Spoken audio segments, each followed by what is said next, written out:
রেসিপিটি যদিও অনেক পুরনো, তাহলেও এখানে আমি একটু মডার্ন করে বানানোর চেষ্টা করেছি। রেসিপিটি এতটাই সুস্বাদু যে একটি পদেই পুরো প্লেট খালি হবে, এই গ্যারান্টি আমি দিতে পারি। আর গরম ভাতে যে এর কী স্বাদ তা বলে বোঝাতে পারবো না। গুড ইভিনিং এভরিওয়ান, শতাব্দীর কিচেনে আপনাদের সবাইকে স্বাগত জানাই। আজকের রেসিপি লাউ পাতা দিয়ে চিংড়ি। তাহলে চলুন শুরু করা যাক আজকের এই সহজ এবং সুস্বাদু রেসিপি। এই রেসিপির জন্য আমি প্রায় 10-12 পিস লাউ পাতা নিয়েছি। লাউ পাতাগুলোকে খুব ভালোভাবে ধুয়ে নিয়েছি। এবার কেটে নেব। লাউ পাতাগুলো কাটা হয়ে গেছে, এইভাবে ঝিরিঝিরি করে কুচিয়ে নিতে হবে। এবার একটা মশলা রেডি করে নেব।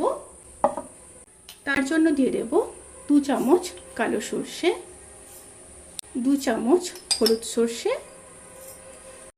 2 চামচ পোস্ত, 2 কাঁচা লঙ্কা, 4 চামচ মতো নারকেল কোড়া, খুব সামান্য লবণ, সাথে অল্প অল্প জল দিয়ে একটা স্মুথ পেস্ট রেডি করে নেব। এবার একটি বোলের মধ্যে মশলাটি নিয়ে নেব। সাথে দিয়ে দেব পরিমাণ মতো লবণ। লবণের পরিমাণটা অবশ্যই বুঝে দিতে হবে। হাফ চামচ চিনি অবশ্যই দিতে হবে টেস্ট ব্যালেন্স করার জন্য। 1 চামচ হলুদ গুঁড়ো, হাফ চামচ লঙ্কার গুঁড়ো। লঙ্কার পরিমাণটা আপনারা বাড়াতে কিংবা কমাতে পারেন। দিয়ে দেব কিছুটা সর্ষের তেল, সাথে বেশ কিছুটা চিংড়ি মাছ দিয়ে দিলাম। এখানে আমি বড় চিংড়ি ব্যবহার করেছি, আপনারা চাইলে মিডিয়াম সাইজেরও চিংড়ি ব্যবহার করতে পারেন। এখানে চিংড়ি মাছ প্রায় 7-8টা মতো আছে। এবার মশলার সাথে খুব ভালোভাবে মাছগুলোকে ম্যারিনেট করে নেব। অবশ্যই কিন্তু মাছগুলোকে ম্যারিনেট করে 15 থেকে 20 মিনিট ম্যারিনেশনে রাখতে হবে। ম্যারিনেশন ডান। 15 থেকে 20 মিনিট পর ফিরে আসছি। এবার কড়াইতে সর্ষের তেল দিয়ে দেব। এই রেসিপির ক্ষেত্রে তেলের পরিমাণটা একটু বেশি থাকবে।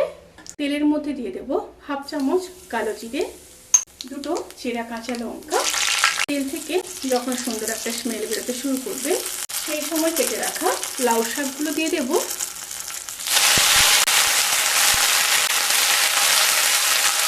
দিয়ে খুব ভালোভাবে মিশিয়ে নেব। নিয়ে খুব ভালোভাবে লাউ শাকগুলোকে লো টু মিডিয়াম স্টিমে প্রায় 70% সেদ্ধ হওয়া পর্যন্ত অপেক্ষা করব।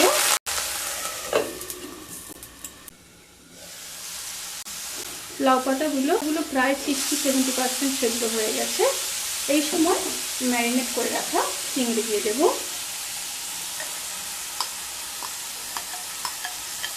দিয়ে একটু মিশিয়ে নেব। খুব ভালোভাবে মিশিয়ে নিয়েছি। এবার মশলা ধোয়া জল দিয়ে দেব। দিয়ে আবারও একটু মিশিয়ে নেব। এবার মিডিয়াম স্টিমে আবারও 10 মিনিট রান্না করে নেব।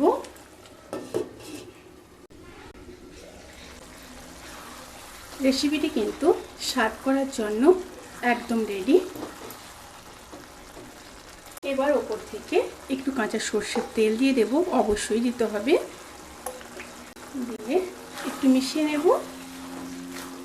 এই রেসিপিটি গরম ভাতে খেতে যে কি অসাধারণ লাগে, না বানালে কিন্তু বুঝতেই পারবেন না। অবশ্যই ট্রাই করবেন। এবার গ্যাসের ফ্লেমটাকে অফ করে দেব। অফ করে 5 থেকে 7 মিনিট স্ট্যান্ডিং টাইমে রেখে তারপর সার্ভ করব। রেসিপিটি কেমন লাগলো প্লিজ কমেন্ট করে জানাতে কিন্তু ভুলবেন না। যদি ভালো লেগে থাকে তাহলে সাবস্ক্রাইব করে পাশে থাকা বেল আইকন প্রেস করে নোটিফিকেশান অল করে রাখবেন। তাতে করে আমি যত রেসিপি দেব সমস্ত লিঙ্ক আপনাদের কাছে পৌঁছে যাবে।